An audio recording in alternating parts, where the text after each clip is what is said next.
ముస్లిం personal లా board AIMPLB పిలుపు మేరకు student Islamic organisation ఆధ్వర్యంలో వక్ఫ్ సవరణ బిల్లు 2024ను వ్యతిరేకించారు. ఈ సందర్భంగా ఈరోజు గిద్దలూరులో ఎస్ఐఓ జాతీయ కార్యదర్శి రోషన్ మొహిద్దీన్ ప్రస్తుతం వక్ఫ్ సవరణ బిల్లు వలన ముస్లింలకు తీవ్రమైన అన్యాయం జరుగుతుందన్నారు. Students Islamic Organisation of India గత 42 సంవత్సరాలుగా దేశంలోని వివిధ స్టూడెంట్స్ మరియు విద్యార్థులు మరియు యువకుల్లో నైతిక విలువలను పెంపొందించడానికి మేము కృషి చేస్తున్నాము.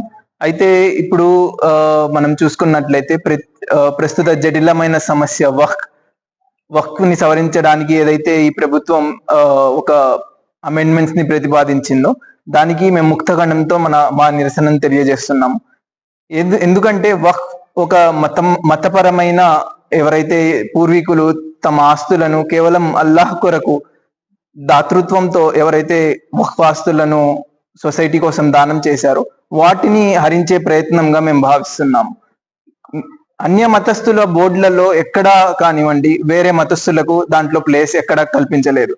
కానీ ప్రస్తుతం ఈ వక్ఫ్ అమెండ్మెంట్ బిల్ ద్వారా ముస్లింల వక్ఫ్ బోర్డులో అన్య మతస్థులకు స్థానం కల్పించడం, అలాగే ట్రిబ్యునల్ ని అంతమొందించడం, ముస్లిం ఎవరైతే వక్తలు ఉండేవాళ్ళు ట్రిబ్యునల్లో వారి ప్లేస్ ని క్లాస్ చేయడం, అలాగే కలెక్టర్ కి సోల్ అథారిటీస్ ఇవ్వడం, ఇవన్నీ పూర్తిగా వక్ఫ్ బోర్డులో ఏవైతే ఇస్లాం మతపరమైన వక్ఫ్ ఉందో దాంట్లో ప్రభుత్వం తన యొక్క అధికారాన్ని చలాయించే భావ్యంగా మేము భావిస్తున్నాం. దీనికి మేము నిరసనగా రాజ్యాంగం ఏదైతే మాకు కట్టుబాట్లను ఇచ్చిందో రాజ్యాంగానికి లోబడి ఆల్ ఇండియా ముస్లిం పర్సనల్ లా బోర్డ్ పిలుపు మేరకు రేపు చలో విజయవాడ కార్యక్రమంలో మా నిరసనను తెలియజేస్తున్నాము.